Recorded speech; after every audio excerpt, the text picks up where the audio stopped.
कालच एका ज्येष्ठ नेत्याची भेट घेतली असताना त्यांनी सांगत होते की आता शेतकऱ्याचे प्रश्नच राहिले नाही, एवढे तुम्ही केलंय.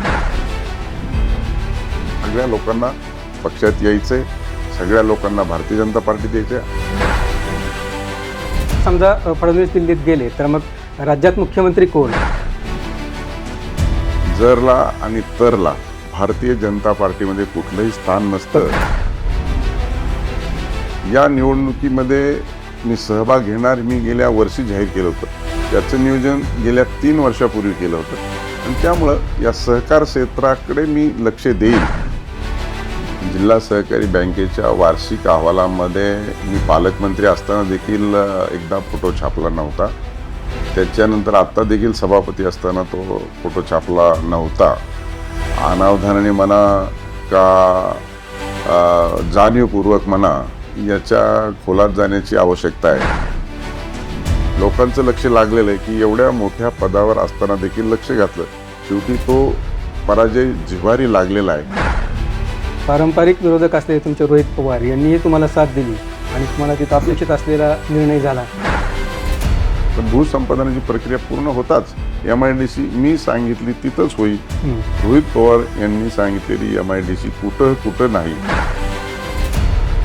निधी मिळण्यात कुठलीही अडचण नाही. निधी पाहिजे तेवढा आणि तरतूद केवळला निधी वेळेत उपलब्ध होईल. कर्जत जामखेडमध्ये अशी एक चर्चा असते की 2 आमदार असूनही राजकारणामुळं काही कामं रखडतात, श्रेयवादाचा कधी कधी संघर्ष होतो आणि त्यातून कामं होत नाहीत. आमदार रोहित पवारांनी 19 साली शब्द दिला, तू काही उपसा सिंचन योजना आहे तर पाटाने पाणी आणेल. त्याचं काहीच झालं नाही. MIDC झालीच नाही. ते म्हणले कर्जत जामखेडची बारामती करू. आता काहीच कर्जत जामखेडची बारामती झालेली नाही. आता निवडून आलेले आमदार पडलेल्या आमदारांना म्हणतात लक्ष देत नाहीत. तर ह्याचा अर्थ काय होतो? ते काम करण्याला सक्षम नाहीये. इथेच राहायचं आहे, त्याच्यामुळे मला दुसरीकडे कुठेही स्थान नाही. त्यामुळे कर्जत जामखेडच्या विकासाला माझं प्रथम प्राधान्य आहे. नमस्कार, मी विजय सिंह होलम. आय लव्ह नगर सभामध्ये आपलं स्वागत. आज आपल्यासोबत चर्चा करण्यासाठी विधान परिषदेचे सभापती राम शिंदे सर आलेले आहेत. शिंदे सर, नमस्कार. नमस्कार. आपण पाहतोय की महाराष्ट्रातलं राजकारण आणि अहिल्यानगरचं राजकारण एका लक्षवेधक वळणावर आलेलं आहे. अहिल्यानगर जिल्हा हा दिग्गज राजकारणांचा जिल्हा म्हणून ओळखला जातो. त्यातच काही नेते असे आहेत की जे संघर्षातून कुठलीही राजकीय पार्श्वभूमी नसताना समोर आलेले आहेत. त्यापैकी एक नाव आहे ते म्हणजे शिंदे सरांचं आहे. त्यांनी अतिशय संघर्षातून इथपर्यंतचा प्रवास केला आहे आणि आज दिग्गज राजकारण्यांच्या पंक्तीला जाऊन ते बसलेत किंवा त्यांच्यासमोर एक नवं आव्हान त्यांनी निर्माण केलेले. त्यांच्यासोबत आज आपण बातचीत करणार आहोत. अर्थातच विषय आहे त्यांच्या सभापती पदाचा, त्यानंतर राज्यातल्या विविध राजकीय घडामोडी घडत असल्या आहेत आणि अहिल्यानगर जिल्ह्यातलं राजकारण, त्यातही आत्ता सध्या जिल्हा सहकारी बँकेच्या निवडणुकीच्या निमित्तानं ढवळून निघालेलं नगर जिल्ह्याचं राजकारण, या विषयासोबतच आपण त्यांच्या कर्जत जामखेडमधील राजकारणासोबत, याशिवाय त्यांच्या विकास कामांबद्दल आणि त्यांचा स्वप्नवत प्रोजेक्ट असलेल्या चौंडी विकास प्रकल्पाबद्दल त्यांच्याशी आपण बातचीत करणार आहोत. या मागच्या विधानसभा निवडणुकीत एक अशी परिस्थिती झाली होती की तुम्ही राजकारणात अनेक चढउतार पाहिले, परंतु मागच्या विधानसभेतही पराभव झाल्यानंतर एक अशी परिस्थिती निर्माण झाली की त्यानंतर तुम्हाला हे विधान परिषदेचं सभापतीपद मिळालेले. पण तेव्हा पराभव झाला असतानाही एकाच वेळी 3 पदांसाठी तुमचं नाव चर्चेत होतं. पहिलं म्हणजे मंत्रिमंडळात मंत्रिपद, दुसरं म्हणजे भाजपचे प्रदेशाध्यक्षपद आणि तिसरं म्हणजे विधान परिषदेचं सभापतीपद. तर नेमकं हे एका व्यक्तीला एका वेळी 3 पदांसाठी महाराष्ट्र पाहत होता. त्याबद्दल माध्यमातून चर्चा होती, राजकीय पक्षांमध्येही चर्चा होती आणि त्यातून मग तुम्ही विधान परिषदेचं सभापतीपद निवडलं किंवा ते पद तुम्हाला देण्यात आलं. तर हा नेमका प्रवास कसा होता आणि त्यानंतर सभापती झाल्यानंतर आपली कारकीर्द तुम्ही त्याकडे कसं पाहता? आपण जे म्हणताय ते बरोबर आहे. शेवटी एखादं व्यक्तिमत्व जनतेच्या पक्षाच्या नेतृत्वाच्या नजरेमध्ये काय भूमिका करू शकतं आणि त्या दृष्टिकोनातून आपण जे बोलताय ते निश्चित स्वरूपामध्ये खरं आहे आणि माध्यमांनी देखील त्या दृष्टिकोनातून तशा बातम्या येत होत्या आणि निश्चितच मी एक कार्यकर्ता, पक्षाचा आदेश मानणारा असल्या कारणानं जी पक्षाने जबाबदारी दिली किंवा ज्यासाठी माझी पक्षाने आणि नेतृत्वाने ज्या पदासाठी नेमणूक केली त्या पदाला न्याय देण्याची भूमिका ही घ्यावी लागते. त्याच्यामुळं मी 2024ची अतिशय अल्पशा मताने माझा पराजय झाल्याच्या नंतर मी विधान परिषदेचा सदस्य असल्याकारणानं मला आदेशित करण्यात आलं की आपल्याला आता विधान परिषदेचं सभापती व्हायचं आहे आणि त्यामुळं मी तात्काळ हा पक्षाचा आणि शिरस्त नेतृत्वाचा आदेश मान्य करून त्या पदासाठी माझी नेमणूक झाली आणि एक मतानं 100 वर्षाच्या विधान परिषदेच्या इतिहासामध्ये एक मताने निवड झालेला मी पहिला सभापती आहे आणि त्यामुळं जे पक्षाने सांगितलं, जे नेतृत्वाने सांगितलं ते ऐकण्याची भूमिका पार पाडली. तुम्ही सभापती झालात आणि त्याच दरम्यान राज्यात सध्या जे राजकारण बदललेलं आहे, सगळे राजकीय प्रवाह वेगवेगळे आहेत, त्याचे पडसाद विधान भवनात उमटत असतात. विधान परिषदेतही बऱ्याच वेळा गोंधळ होतो. तर एकूण ही सगळी शिस्त लावण्यासाठी आणि तिथलं कामकाज सुरळीत चालवण्यासाठी तुम्हाला बरेच प्रयत्न करावे लागले. त्यातच बदलत्या राजकारणात अनेकदा असे आरोपही झाले की आम्हाला बोलण्यासाठी पुरेसा वेळ दिला जात नाही किंवा आमचं ऐकून घेतलं जात नाही, अशाही विरोधकांकडून आरोप होतात. या परिस्थितीत कामकाज सुरळीत चालणं आणि अजेंड्यावरचे विषय पुढे नेणं हे एक मोठं चॅलेंज सभापतीला असतं. तर यासंबंधी आपण काय भूमिका घेतली आणि आत्ता सध्या जी आपण शिस्त लागल्याची पाहतोय, तर त्याच्यामागं नेमकं काय गणित होतं आणि तुम्हाला काय काय करावं लागलं? मी आपल्या अगोदरच्या प्रश्नातच उत्तर दिलेलं आहे की माझी 100 वर्षाच्या इतिहासामध्ये पहिल्यांदा एक मताने निवड झालेली आहे आणि त्यामुळं सभागृह चालवत असताना जे कौशल्य लागतं, शेवटी प्रत्येक जनप्रतिनिधी सभागृहामध्ये लोकशाहीमध्ये येतो त्यावेळेस जनतेचं प्रतिबिंब म्हणून आपले प्रश्न मांडण्यासाठी तो प्रभावीपणे प्रयत्न करत असतो आणि निश्चितच सगळ्या सभागृहातली सदस्य संख्या आणि सगळ्यांना बोलायचं असतं आणि त्याचं नियोजन करणं आणि त्यांना न्याय देणं आणि त्यांचा प्रश्न त्या पटलावर येणं आणि सरकारच्या माध्यमातून त्यासाठी उत्तर येणं हे नीट नाटकं चांगलं आणि लक्ष देऊन नियोजन केलं आणि आपलं कौशल्य जर कामाला आणलं तर सभागृहामध्ये शांतता पसरते आणि कुठलं इंटेन्शन ठेवून किंवा प्रिज्युडाइज माइंड ठेवून जर आपण एखादं बिहेवियर त्या चेअरवरती बसून केल्याच्या नंतर अशा पद्धतीचा प्रतिसाद मिळत नाही आणि मग सभागृहातलं जे वातावरण आहे ते दूषित होतं आणि मग ऐकण्याच्या भूमिकेमध्ये कुणी राहत नाही. कधी कधी असे प्रसंग येतात, पण मला असं वाटतं की मी त्या पदावर गेल्याच्या नंतर असे प्रसंग क्वचितच आलाय आणि म्हणून सगळ्या सदस्याचं समाधान करण्याचा माझा प्रयत्न असतो. त्यामुळं सत्ता पक्ष आणि विरोधी पक्ष याच्यामध्ये आपली जी भूमिका असती ती भूमिका योग्य पद्धतीनं पार पाडण्याचा माझा प्रयत्न असतो. पण आम्ही असंही पाहिलं की बऱ्याच वेळा असं झालं की तालिका सदस्य किंवा उपसभापतींनी दिलेले काही निर्णय ते बदलण्याची वेळही तुमच्यावर सभापती म्हणून आली. तर अशा गोष्टी तुम्ही कशा हँडल केल्या? असं आहे की तालिका सभापती किंवा उपसभापती ज्यावेळेस मी चेअरवर नसताना बसतात आणि ज्यावेळेस त्यांच्यासमोर प्रसंग आलेला असतो आणि तो प्रसंग शेवटी मी त्या सभागृहाचा पीठासीन अधिकारी, माझाच निर्णय किंवा प्रोसिडिंग क्लोज करताना किंवा एखादा गोष्ट त्याच्यातली वगळायची असेल किंवा असलेली त्याच्यात आलेली नसेल तर त्याच्यात आणखी ते ॲड करायचे असेल तर ते सर्वस्वी अधिकार माझे आहेत. त्यामुळं त्या पीठासीन अधिकारी म्हणून माझ्या बदल्यात तिथे उपसभापती किंवा जर तालिका सभापती बसले असतील आणि कुठला चुकीची गोष्ट झाली असेल आणि ती नियमाला धरून नसेल तर तो सर्वस्व काढण्याचे अधिकार मला आहे आणि म्हणून ते माझेच अधिकार तिथे महत्त्वाचे असतात आणि मग पीठासीन अधिकारी म्हणून माझे ते अधिकार कधीतरी वापरावे लागतात. गेल्या काही दिवसापूर्वी ते वापरले देखील मी आहेत आणि म्हणून अशा सगळ्या परिस्थितीमध्ये त्या सभागृहाला अन्सरेबल हा पीठासीन अधिकारीच असतो. एकूणच मूळचे शिक्षक असल्यामुळं शेवटी हेडमास्तर म्हणून सभागृहाचं काम पाहताना तोही अनुभव उपयोगी पडला असेल असं आपण गृहीत धरू. आता सभापती पदाचा प्रोटोकॉल बाजूला ठेवून थोडं आपण राजकारणाकडे येऊ. महाराष्ट्रातलं राजकारण सध्या एक लक्षवेधक वळणावर आहे. वेगवेगळ्या पक्षातले लोक भाजपमध्ये येत आहेत. काही पक्षांच्या विलिनीकरणाची चर्चा सुरू आहे. तर या सगळ्या ज्या राजकीय घडामोडी सध्या सुरू आहेत, याकडे तुम्ही एक नेता म्हणून कसं पाहताय?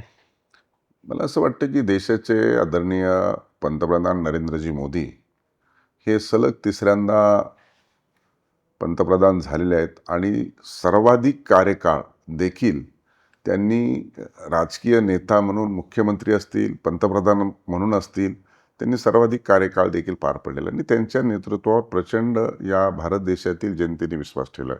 राज्यामध्ये देखील आदरणीय राज्याचे मुख्यमंत्री देवेंद्रजी फडणवीस यांनी देखील त्या पद्धतीने काम करतायत. आपण पाहिलं असेल की आता मला कालच एका ज्येष्ठ नेत्याची भेट घेतली असताना त्यांनी सांगत होते की आता शेतकऱ्याचे प्रश्नच राहिले नाही, एवढे तुम्ही केलंय. आणि म्हणून अशा पद्धतीचं सर्वसामान्य माणूस आणि शेतकरी हा केंद्रबिंदू मानून सरकारने उचललेली पावलं, घेतलेले ठोस निर्णय आणि त्याची कार्यान्वयन केलं, हम्म. त्यामुळं हे अशा पद्धतीचा प्रतिसाद येतो. आणि म्हणून आता पाहिलं असेल की कधी काळी या राज्यात आणि देशात सर्वदूर सगळीकडे काँग्रेस होती, आता आपण पाहतोय की सर्वदूर सगळीकडे भारतीय जनता पार्टी, हम्म. आणि सगळ्या लोकांना भारतीय जनता पार्टीमध्ये प्रवेश करायचा आहे. आणि म्हणून मोठी मेजॉरिटी राज्याच्या विधानसभेमध्ये देखील आहे. कधी नव्हे ती भारतीय जनता पार्टीची देखील मेजॉरिटी हम्म. एकदम काठावर आता आली आहे. 1-2 सदस्य ते पण अपक्ष पकडून भारतीय जनता पार्टीची मेजॉरिटी ही विधान परिषदेमध्ये देखील आहे. आणि त्यामुळे सगळ्या लोकांना पक्षात यायचंय, सगळ्या लोकांना भारतीय जनता पार्टीत यायचंय, आणि त्याच्यामुळं वातावरण अशा पद्धतीचं आपल्याला दिसतं आहे. दिसतंय. एकूण जर राज्यातलं राजकारण पाहिलं तर आणखी एक चर्चा सध्या सुरू आहे की मुख्यमंत्री देवेंद्र फडणवीस यांना दिल्लीत बोलवलं जाते किंवा त्यांना दिल्लीत पद दिलं जाणार आहे, आणि त्यामुळं मग महाराष्ट्रात मुख्यमंत्री बदलाच्या वगैरे चर्चा सुरू आहेत. मग त्यात काही नावं पण पुढे येत आहेत. तर असं काही आहे का, आणि तुम्हाला काय वाटतं की खरंच फडणवीस दिल्लीत जातील? तर राज्याचे आदरणीय मुख्यमंत्री देवेंद्रजी फडणवीस हे प्रचंड हुशार आहेत, वेळोवेळी सिद्ध झालेलं आहे. राज्याला प्रगतीकडे घेऊन जाण्यासाठी अतिशय महत्त्वाकांक्षी आणि ठोस पावलं उचलत आहेत. त्याच्यामुळे ही जी चर्चा आहे, एक हुशार व्यक्तिमत्व आहे, आणि म्हणून महाराष्ट्राच्या राजकारणामध्ये ते सर्वोच्च आहेत. आता त्यांना कुणी हलवू शकत नाही. त्यामुळं माध्यमाने आणि काही कपोलकल्पित लोकांनी अशा पद्धतीचं वादळ उठवण्याचा प्रयत्न केलेला आहे. परंतु त्याच्यातून एक सिद्ध होतं की देवेंद्र फडणवीस हे कर्तृत्वान आहेत, महाराष्ट्राला पुढे घेऊन जाणारे आहेत, आणि अतिशय चांगल्या पद्धतीचे निर्णय करून लोकांच्या मनावरती राज्य करणारे आहेत. मग अशा पद्धतीच्या नेतृत्वाच्या संदर्भात त्यांना त्या पदावर कोणीही दूर करू शकत नाही. अशा वेळेस केलेलं हे लोकांनी उठवलेलं वादळ आहेत. परंतु हे एकमेव नेते आहेत सध्याच्या राजकारणात, ते नेतृत्व करू शकतात, याच्यातून हे सिद्ध झालेलं आहे. पण समजा असं झालंच, असं आपण गृहीत धरू, तर अशी ही चर्चा आहे की समजा फडणवीस दिल्लीत गेले तर मग राज्यात मुख्यमंत्री कोण, यासाठी वेगवेगळ्या नावांची चर्चा सुरू आहे. काही मंत्रिमंडळातल्या सदस्यांची नावं पुढं आलेली आहेत. पण त्याही पुढं जाऊन जर आपण असा विचार केला की जेव्हा तुम्ही मंत्री होतात तेव्हा मुख्यमंत्र्यांकडे असलेली बहुतांश खाती तुमच्याकडे होती, म्हणजे तुम्हाला जवळपास सर्व खात्यांचा अनुभव आहे, आणि विधान परिषदेत सभापती म्हणून एक नेतृत्वाची तुम्ही एक चुणूक दाखवून दिलेली आहे. जर समजा उद्या मुख्यमंत्रीपदासाठी सर्वसमावेशक चेहरा म्हणून राम शिंदे यांचंच नाव पुढं आलं तर? तुम्ही वारंवार जर जर जर म्हटले, याच्यातच त्याचं उत्तर आहे. ही काही काँग्रेस नाही आहे. जरला आणि तरला भारतीय जनता पार्टीमध्ये कुठलंही स्थान नसतं, आणि त्यामुळं काही लोक स्वप्न बघतायत. पण ही भारतीय जनता पार्टी, तुम्ही माझं नाव घेतलं त्याच्याबद्दल धन्यवाद आहे. मी दूरवर या स्थितीमध्ये आणि या स्पर्धेमध्ये कुठेही नाही. त्यामुळं जर तर या शब्दाला भारतीय जनता पार्टीमध्ये कुठेही स्थान नाही. आपण देशभराच्या मुख्यमंत्र्यांनी शपथ घेतलेली जर विचार केला तर कदाचित तो जर आपल्या निदर्शनास किंवा लक्षात आलं तर हा प्रश्न तुम्ही मला विचारू शकले नसते. म्हणजेच जर तरच्या पलीकडे जाऊन जर आपण पाहिलं तर भाजपमध्ये असंही आपण म्हणू की धक्कादायक निर्णय घेतले जातात, अनपेक्षित निर्णय होतात. म्हणजे आत्तापर्यंत ज्या ज्या ठिकाणी नवे चेहरे आले ते कुणीही जर तरच्या संकल्पनेच्या बाहेर किंवा कोणी अपेक्षाही केली नव्हती असे चेहरे आले होते. या अनुषंगाने हा प्रश्न होता. म्हणून जर आणि तर देवेंद्रजी फडणवीस हे 2029ची निवडणूक त्यांच्याच नेतृत्वात होईल, आणि तेच पुढचे मुख्यमंत्री होतील. त्याच्यामुळे जे कोणी बाशिंग बांधून बसलेले असते आणि मनात मनसुबे घेऊन बसलेले, त्याला कुठलाही अर्थ नाही. आणि जर तरला भारतीय जनता पार्टीत कधीही स्थान मिळत नाही. आता आपण जिल्ह्याच्या राजकारणाकडे येऊ, कारण राज्यासोबतच जिल्ह्यातही बऱ्याचशा घडामोडी घडत आहेत. अर्थात पक्षांतरानंतर जिल्ह्यात बऱ्यापैकी म्हणजे जवळपास सर्व आमदार भाजपचे आहेत. खूप मोठा असा एक हे झाला आहे. पण त्याच्या पलीकडे जाऊन अंतर्गत भाजपमध्ये काही कुरबुरी किंवा अशी काही गडबाजी काही वाटते का? आणि तशी जी चर्चा सुरू आहे पक्षात म्हणा, माध्यमांमध्ये म्हणा किंवा लोकांमध्ये म्हणा, तर याबद्दल तुम्हाला काय वाटतंय? अशी गडबाजी काही असण्याचं कारण नाही. परंतु मी गेल्या 25 वर्षामध्ये राजकीय आणि सामाजिक जीवनामध्ये अहिल्यानगर जिल्ह्यामध्ये आहे. परंतु माझ्याकडून हे सहकार क्षेत्र जे आपल्या जिल्ह्याचा कणा आहे, हा विकासाचा म्हणा, आर्थिक म्हणा, जो कणा आहे त्या क्षेत्राकडे माझं दुर्लक्ष झालं होतं. या निवडणुकीमध्ये मी सहभाग घेणार मी गेल्या वर्षी जाहीर केलं होतं. त्याचं नियोजन गेल्या 3 वर्षापूर्वी केलं होतं आणि त्यामुळं या सहकार क्षेत्राकडे मी लक्ष देईल आणि देण्याची आवश्यकता आहे. कारण आपला जिल्हा हा सहकाराचा जिल्हा आहे आणि सहकाराच्या माध्यमातूनच खऱ्या अर्थाने आर्थिक व्यवस्था आहे आणि म्हणून ती सुद्धा क्षेत्र आपल्याकडून सुटता कामा नये. त्याच्यामध्ये देखील ॲक्टिव्हपणे लक्ष दिलं पाहिजे. परंतु आता माझा जामखेड तालुक्यात आणि कर्जत तालुक्यात दोन्ही तालुक्यामध्ये माझा सोसायटीच्या माध्यमातून ठराव झालेला आहे आणि त्यामुळे ह्या क्षेत्रामध्ये जे दिग्गज आहेत, जे अनुभवी आहेत, ज्यांना या क्षेत्राचा गाढा अभ्यास आहे, अशा लोकांच्या मी भेटीगाठी घेतल्या आणि त्याच्यामुळं चर्चेला उधाण आलेलं आहे आणि त्यामुळं चर्चेला उधाण आणण्यापेक्षा आपल्यामध्ये जर काही कमकुवत असेल, आपल्याचं काही अज्ञान असेल तर लोकांकडून माहिती घेणं, लोकांशी चर्चा करणं, त्यांचा अनुभव आपल्याला आपल्या उपयोगात आणणं, हे मला वाटतं काळानुचक्र घडणारी गोष्ट आहे. त्याच्यामुळं जी माध्यमांनी जे आता चर्चा सुरू आहेत आणि गटबाजी जी होते ते मला वाटतं अजून त्या निवडणुकीला सुरुवातच झाली नाही, फक्त ठराव झालेले आहेत. प्रत्यक्षात निवडणुकीला सुरुवात झाल्याच्या नंतर त्याचं चित्र स्पष्ट होईल, पण एवढ्या लवकर त्याचं अशा पद्धतीनं चित्र निर्माण करणं योग्य होणार नाही. कारण आम्ही असं पाहतोय की तुम्ही जेव्हा पालकमंत्री होतात, त्याच्या आधी राज्यमंत्री होतात, बहुतांश खाती तुमच्याकडे होती. तुमच्या ऑफिसचं उद्घाटन करण्यासाठी जेव्हा मुख्यमंत्री आले होते तेव्हा हे मिनी CMO आहे असं ते म्हटले होते. तर एवढं सगळं काम पाहत असताना, पालकमंत्री असताना तुम्ही बाकीच्या कामांमध्ये, सरकारी प्रशासनाच्या मिटिंगांमध्ये लक्ष घालत होता, परंतु जिल्ह्याच्या राजकारणात तेव्हा तुम्ही फारसं काही लक्ष घालत नव्हता. परंतु अलीकडं पाहतोय की जिल्हा बँकेच्या निमित्ताने तुम्ही एकदम ॲक्टिव्ह मोडमध्ये आलेले आहात आणि आत्ता तुम्ही सांगितल्याप्रमाणे विविध नेत्यांच्या भेटीगाठी घेतात. तर यातला एक मागचा संदर्भ जोडला जातोय की आपल्या जिल्हा बँकेची परंपरा अशी आहे की इथं राजकारण फारसं पक्षीय राजकारण चालत नाही. नेते ठरवतात आणि त्यानुसार ती निवडणूक होते. पण मागच्या वार्षिक अहवालात बँकेचं असं झालं होतं की सभापती असतानाही, सभापती पदावरचा व्यक्ती जिल्ह्यातला असतानाही त्यांचा फोटो छापला नव्हता. त्यावरून एक गदारोळ झाला होता. आपल्या समर्थकांनी त्याबद्दल बँकेच्या प्रशासनाला आणि तेव्हाच्या सत्ताधाऱ्यांना जाब विचारला होता. तेव्हा एक वातावरण पेटलं होतं आणि त्यानंतर आत्ता आलेल्या निवडणुकीत तुम्ही एकदम ॲक्टिव्ह मोडमध्ये आलेले आहेत. आता सध्या नेत्यांच्या भेटीगाठी घेत आहेत. यापूर्वी तुम्ही मगाशी सांगितल्याप्रमाणे बँकेचे सोसायट्यांचे ठराव तुमच्या नावाने झालेले आहेत. त्यामुळे तुम्ही अधिकृतपणे जिल्ह्याच्या सहकारात प्रवेश केला आहे आणि आता विविध नेत्यांच्या भेटी घेत आहेत. तर या भेटीमध्ये काय प्रतिसाद मिळतो आणि तुम्ही नेमकी कुठल्या उद्देशाने चर्चा करताय? मला असं वाटतं की आपण जे म्हणलं ते बरोबर आहे. जिल्हा सहकारी बँकेच्या वार्षिक अहवालामध्ये मी पालकमंत्री असताना देखील एकदा फोटो छापला नव्हता. त्याच्यानंतर आत्ता देखील सभापती असताना तो फोटो छापला नव्हता. अनावधानाने म्हणा का जाणीवपूर्वक म्हणा, याच्या खोलात जाण्याची आवश्यकता आहे. परंतु मी ते लाईटलीच घेतलं. त्यामुळं फोटो छापला काय आणि नाही छापला काय, परंतु प्रशासनाने अशा पद्धतीचा राजशिष्टाचार त्याचं अवलंबन करणं आवश्यक होतं, परंतु त्यांनी केलेलं नाही आहे आणि म्हणून त्यावेळेस त्यांनी माफी मागितली. पण अशी चूक होता कामा नये, कारण तिथे कोण व्यक्ती याला महत्त्व नाही, त्या पदाला महत्त्व आहे. त्यामुळं माजी आमदारांचे आणि माजी मंत्र्यांचे आपण ज्यावेळेस फोटो छापतो त्यावेळेस अशा पद्धतीचा फोटो आपण दुर्लक्षित करणं हे योग्य होत नाही.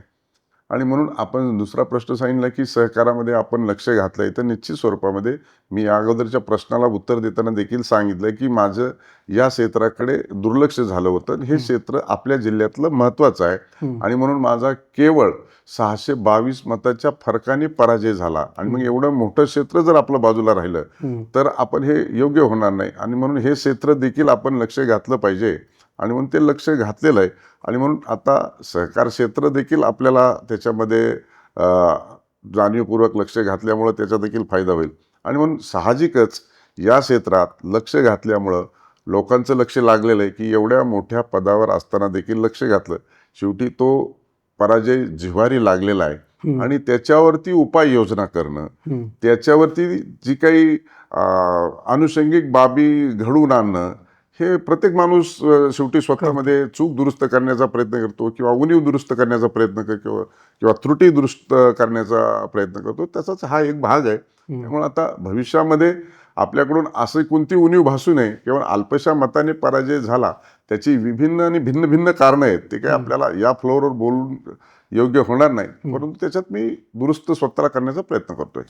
आत्ता तुम्ही म्हणाला होता की मी जिल्ह्यातल्या दिग्गज नेत्यांच्या सहकार क्षेत्रात आणि त्यांच्या भेटी घेतो आणि त्यांच्याकडून जाणून घेतोय. खरंच ही माहिती जाणून घेण्याची प्रक्रिया आहे की आणखी वेगळा काही पॅनल तयार करणं किंवा अशी काही आहे, आणि तुम्ही ज्या नेत्यांना भेटताय त्यांच्याकडून तुम्हाला नेमका काय रिस्पॉन्स मिळतोय? कारण आपण जर पाहिलं तर आपल्या जिल्ह्यात सध्या असं आहे की काही दिग्गज मंडळींच्या विरोधात मोर्चे बांधणी सुरू आहे आणि त्या मंडळींना बँकेत येण्यापासून रोखण्यासाठी म्हणून एक तिसरी शक्ती किंवा आणखी एक शक्ती जिल्ह्यात कार्यरत झाली अशी एक चर्चा सुरू आहे. तर तसा काही प्रकार आहे का तुमच्याकडे? तशा ह्यानी पाहिलं जातं किंवा तसं म्हणून तुम्हाला कोणी तुम्ही पुढे व्हा, आम्ही तुमच्यासोबत आहोत, असं काही होतंय का? मी सरळ आणि स्पष्टपणे सांगितले, असा कुठलाही प्रकार नाही. त्याच्यामुळे मी एका नवीन क्षेत्रामध्ये, आपण कोणताही बिझनेस टाकायला घेतला किंवा धंदा करायला घेतला तरी आपण तो पूर्वीचा अनुभव असलेल्या माणसांना भेटतोच. तसंच आहे, हे सहकार क्षेत्र माझ्यासाठी नवीन आहे. त्यामुळे जे अनुभवी लोक आहेत त्यांच्याकडून मी माहिती घेतोय. त्यामुळं त्याच्यात आत्ताच काय बोलणं किंवा त्याला वेगळी झालर लावणं हे काही योग्य होणार म्हणजे नाही. या सगळ्या भेटीगाठी वैयक्तिक पातळीवर आणि अभ्यासासाठी आहे. वैयक्तिक त्या- पातळीवर आणि भाजप सदिच्छा किंवा भेटी आहेत. राजकारणाच्या- माझा शासकीय कार्यक्रम देखील तसाच आहे. मी भेटायची इच्छा व्यक्त केल्यानंतर उत्स्फूर्तपणे त्यांना देखील चांगलं वाटलं. ते म्हणले, आता चहा घेण्यापेक्षा आपण जेवणच करू. आणि मग प्रत्येकाच्या घरी मी भेटायला गेलो, पण जेवण करूनच आलो. मग त्यातून जिल्हा बँकेसंबंधी अभ्यास होतोय का? त्यांच्याकडून इनपुट मिळणारे निश्चित. त्यातून जुने आडाखे सांगितले जातात, जुन्या चर्चा होतात. आता काल एका सदस्यांना भेटले होते, ते इंदिरा गांधीपासून सांगत होते काय काय घटना कशा कशा झाल्या.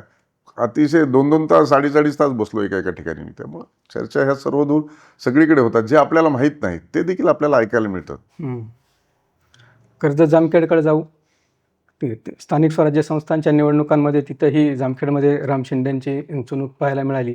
आणि कर्जत जामखेडचं राजकारण नेहमीच राज्यातही चर्चेत असतं, कारण तुमचा प्रतिस्पर्धी उमेदवार तसा असल्यामुळं राज्यभर या मतदारसंघावर सगळा फोकस असतो आणि तुम्ही तेवढ्या फोकसली तिथं काम करतायत. तर जामखेडमध्ये जेव्हा नगरपालिकेची निवडणूक झाली, नगर परिषदेची तिथल्या, त्यानंतर एक कायदा बदलण्याची वेळ आली की नगराध्यक्ष आणि नगरसेवक पदावर एकच व्यक्ती आहे, तर मतदानाच्या अधिकारासंबंधी तर ती प्रक्रिया नेमकी काय होती? कारण पहिल्यांदाच अशा फक्त एका विषयावरून कायदा बदलावा लागला होता. जामखेड नगरपालिकेच्या नगराध्यक्षा प्रांजल चिंतामणी ह्या नगरसेवक पण झाल्या आणि नगराध्यक्ष पण झाल्या. संपूर्ण महाराष्ट्रामध्ये हे केवळ एकमेव उदाहरण होतं. आणि जो कायदा ड्राफ्ट झाला, त्या कायदा ड्राफ्ट होताना कॉपी पेस्ट झाला. त्याच्यामुळे एखाद्या नगराध्यक्षावरती जर अविश्वास आला किंवा त्याला पदावरून दूर करण्यात आलं, तर तो थेट व्यक्ती, जो पूर्ण शहरातून निवडून आला, तो थेट व्यक्ती सभागृहाच्या बाहेर जातो. परंतु आणि 2 मतदारसंघ वेगळे आहेत. नगरसेवकाचा मतदारसंघ वेगळा आहे, नगराध्यक्षाचा मतदारसंघ वेगळा आहे. त्याच्यामुळं तो एक व्यक्ती एकाच वेळी 2 समान मतदारसंघामध्ये तो प्रतिनिधित्व करत नाही. ही बाब मी LNGD आणि माननीय मुख्यमंत्री महोदयांच्या निदर्शनास आणून दिली. त्यांनी ते ऐकलं आणि ते तेवढ्या कमी कालखंडामध्ये जर ऑर्डिनन्स आला नसता, तर मग त्यांना एका पदाचा राजीनामा द्यावा लागला असता. आणि ही बाब अतिशय योग्य होती, कायद्यातली उणीव होती आणि ती उणीव दूर करण्यासाठी तो कायदा ऑर्डिनन्स पास केला आणि त्यांना आता दोन्हीकडेही प्रतिनिधित्व करता येत आहे. त्यानंतर अलीकडेच कर्जतच्या नगरपंचायतीत एक वेगळाच प्रकार घडला. असे अविश्वास ठरावावरून जे राजकारण झालं आणि त्यात आणखी एक गंमत अशी पाहायला मिळाली की पारंपरिक विरोधक असलेले तुमचे रोहित पवार यांनीही तुम्हाला साथ दिली आणि तुम्हाला तिथं अपेक्षित असलेला निर्णय झाला. तर हे नेमकं कसं घडलं? तुम्ही प्रश्न चांगला विचारला आणि या प्रश्नाला कुठंच माध्यमातून स्थान मिळालं नाही. त्याबद्दल पहिल्यांदा सांगतो की नगरपंचायतमध्ये हे 17 सदस्याची नगरपंचायत आहे. त्यामध्ये भारतीय जनता पार्टीचे 2 सदस्य आहेत. 15 सदस्यापैकी 12 सदस्य राष्ट्रवादी काँग्रेसचे आहेत, घड्याळ चिन्हावर निवडून आलेले, आणि 3 सदस्य आहेत काँग्रेस चिन्हावर निवडून आलेले. अशा राष्ट्रवादी काँग्रेस आणि काँग्रेस 15 सदस्यांचा एक गट स्थापन झाला. त्याचं नाव आहे राष्ट्रवादी काँग्रेस आणि काँग्रेस गट. आणि त्याचे गटनेते संतोष मेहत्रे होते. आणि त्या गटाने त्यांच्या पक्षाचं नेतृत्व मान्य करण्याच्या ऐवजी विधानसभेच्या निवडणुकीनंतर माझं नेतृत्व मान्य केलं. गटाचं नाव आज देखील तेच आहे. आणि मग त्यांनी माझं नेतृत्व मान्य केलं. त्यांनी त्यांच्या एका नगराध्यक्षपदाला हटवण्याची भूमिका घेतली. त्यासाठी त्यांनी माझं नेतृत्व मान्य केलं. आता जर विरोधी पक्ष जर माझी ऐकायची भूमिका मांडत असेल तर मी का नाही त्यांचं ऐकावं. हम्म. मग त्यांनी ऐकलं, पहिले नगराध्यक्ष गेले, दुसऱ्या वेळेस तो प्रयत्न झाला, तर पहिल्याला ज्याला काढलं ते माझ्याबरोबर आले हम्म. आणि दुसऱ्याला, कारण त्यांनी वेळेत राजीनामा देणं गरजेचं होतं, तो दिला नाही. आणि तो राजीनामा दिला नसल्यामुळं ते सगळे एकत्र आले आणि त्यांनी म्हणले ह्यांच्यावर अविश्वास आणायचा. मी त्यांना नेतृत्व दिलं, तो अविश्वास पारित झाला. हम्म. आणि त्यामुळं त्या केसमध्ये जे रोहित पवारांना मानणारे जे लोक होते त्यांनी देखील पाठिंबा दिला. आता आपल्या लोकशाहीमध्ये जर कुणी पाठिंबा देत असेल तर तो घ्यायचा नाही असा नियम नाही आहे हम्म.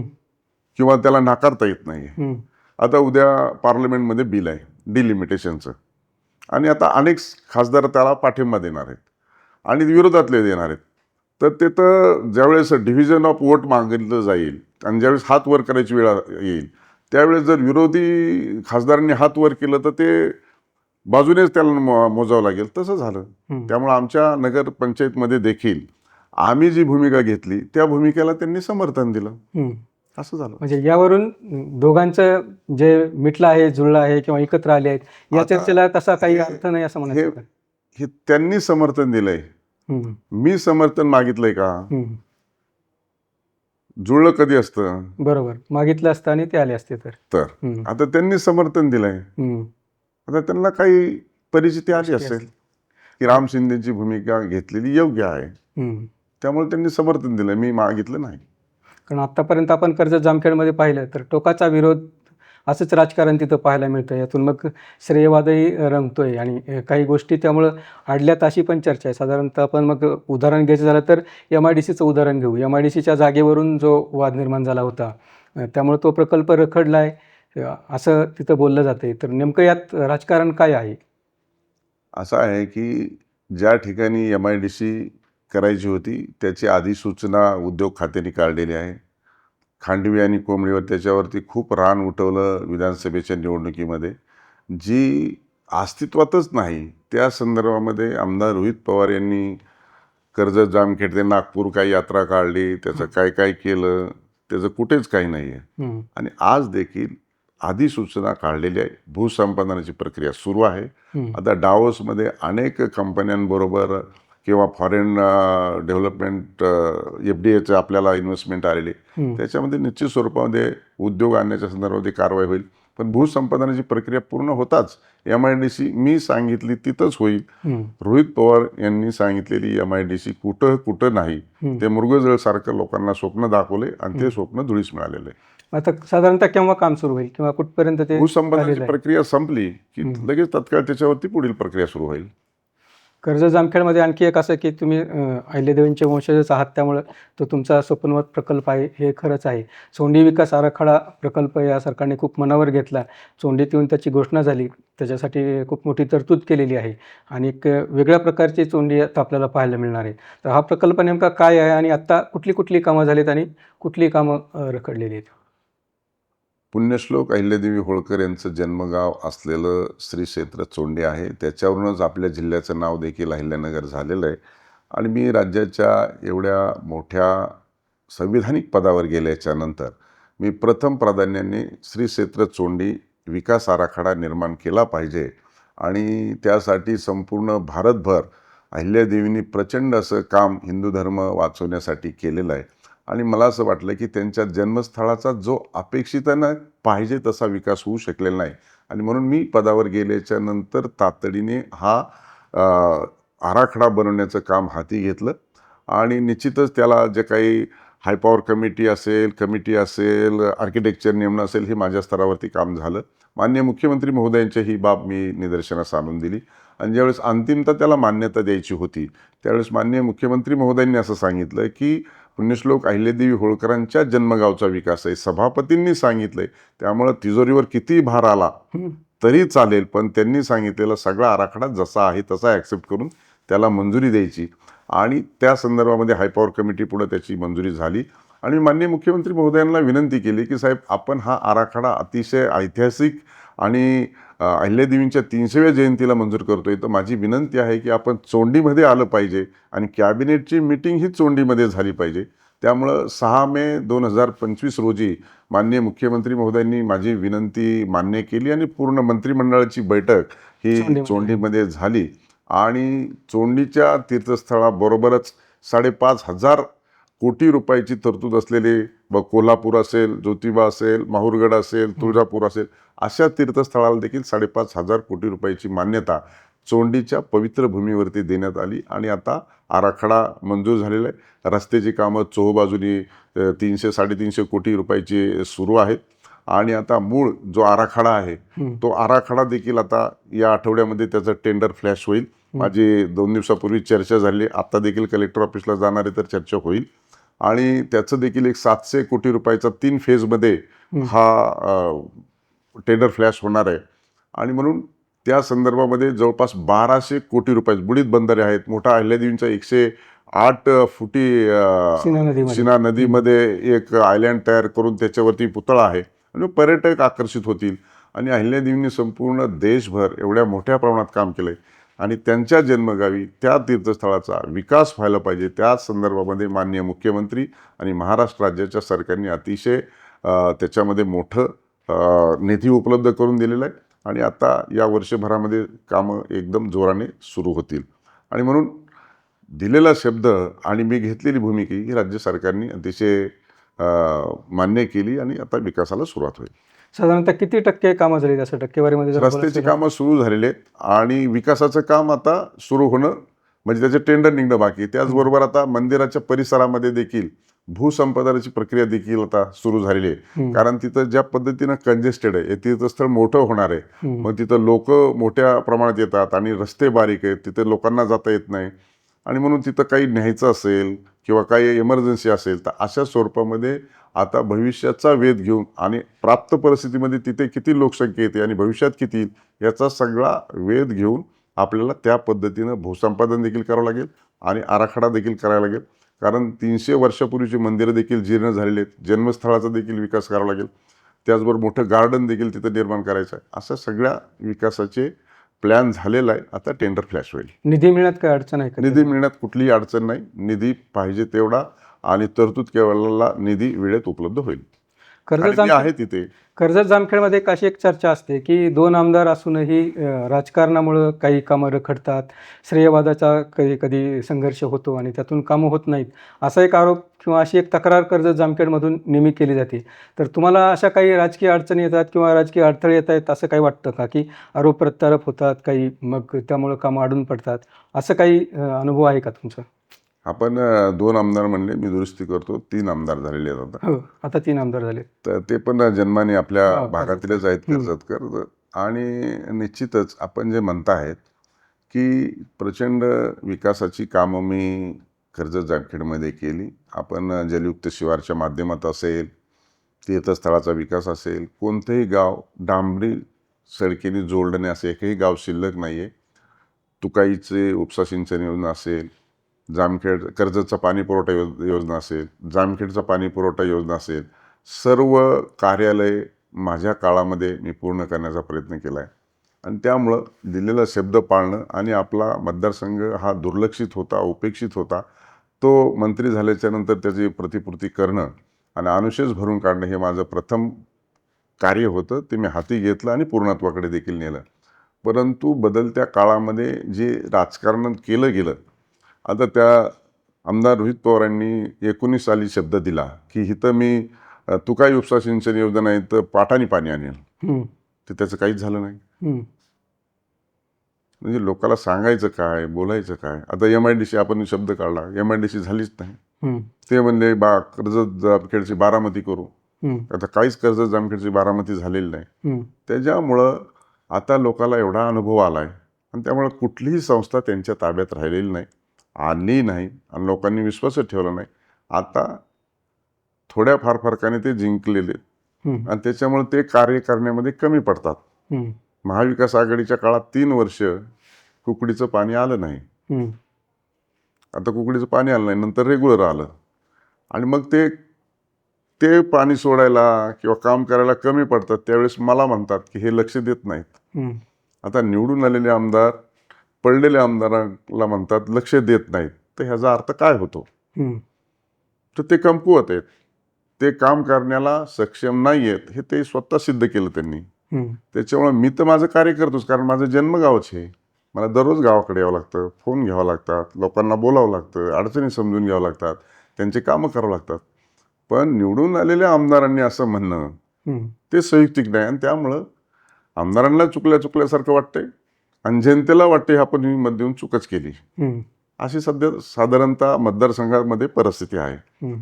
परंतु ते त्यांच्या पद्धतीने काय करतात मला माहीत नाही. पण मी माझ्या पद्धतीनं मी कसा का होईना विधान परिषदेचा आमदार आहे हम्म.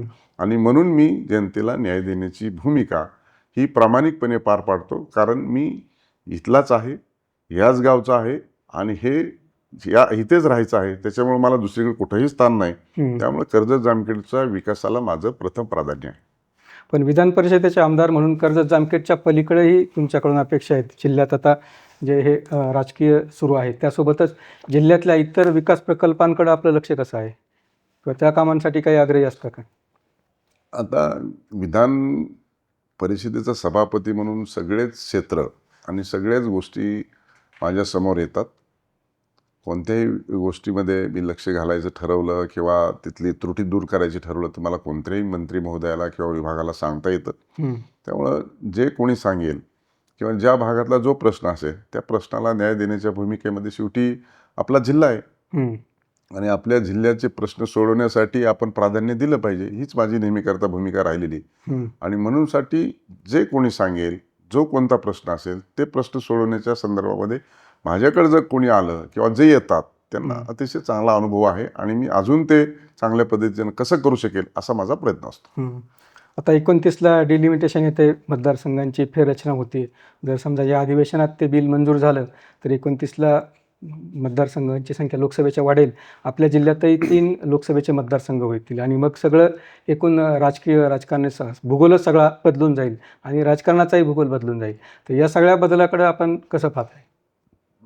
मला वाटतं अशाच पद्धतीचं 2007 साली डिलिमिटेशन आलं आणि 2009 साली डिलिमिटेशननुसार त्या निवडणुका झाल्या आणि आपल्याकडे 14 आमदाराचे 12 आमदार झाले.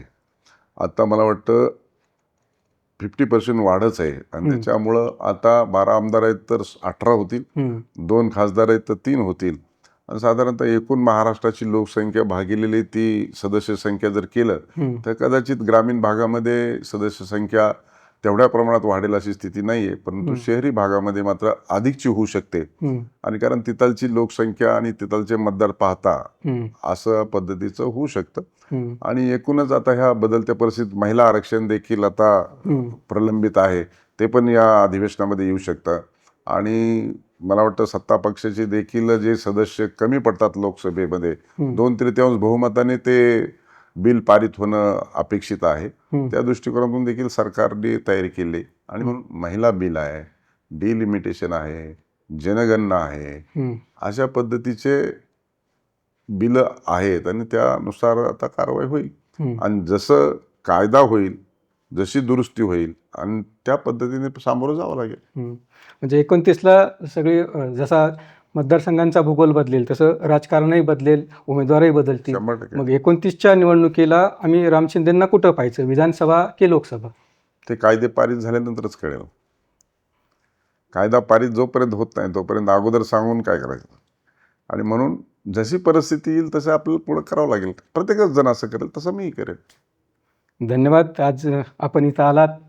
खूप चांगली चर्चा झाली. एकूण सगळ्या राजकीय गप्पा झाल्या आपल्या, बाकी विकास कामांबद्दल झाले, त्यात येणाऱ्या अडथळ्यांवर झालं आणि शिवाय तुम्ही पुढच्या काही तुमच्या लढाईच्या, पुढच्या संघर्षाच्या काही संकेतही दिलेले आहेत. विशेषतः जिल्हा बँक आणि पुढचं राजकारण याबद्दलही आपण आमच्याशी संवाद साधला.